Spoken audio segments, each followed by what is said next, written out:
Ăsta e băiatul meu, da? În asta. Hai, în asta, hai.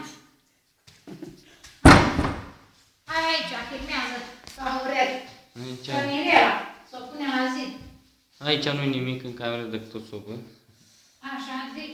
Ei, soba le știi. Păi el a zis ca să filmez să fac. Dar filmează, încă. N-are nimica.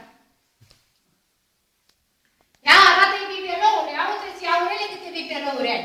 Da. Ne aude, mă? Când ce vorbim? Da. Aici e o altă cameră. Aici unde stau eu. Și aici unde stă baba. Da, dacă nu mi-e bine, sunt bun la o știre. Pat. Televizor. Zi, auzi ce televizor mare ai, Aurele, să te uiți, să te În promovezi. casă la dunică l-am găsit.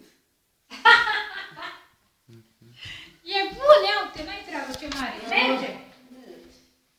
Dar merge prea în culoră. Aici e o vitrină Băieții portocol. ăștia știe, mă, nu știi să vă dați mai fără culori? Ba da. Eu știe băiații ăștia să dea fără culori. Avei prea culori. Aici e o altă cameră. Aici zi e living. Living, living. Sufrageria zi, aia mare. Cu arcadă. Da, asta e aici. Cu arcadă. Îmi place Uite arcada. frumos.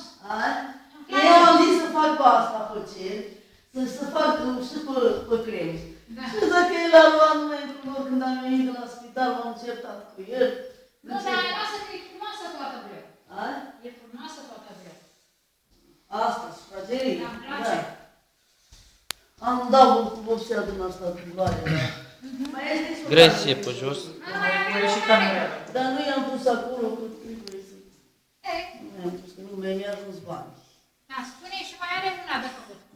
Am făcut-o, dar să trebuie să fac, să pui asta de jos. Și asta, ultima cameră. A?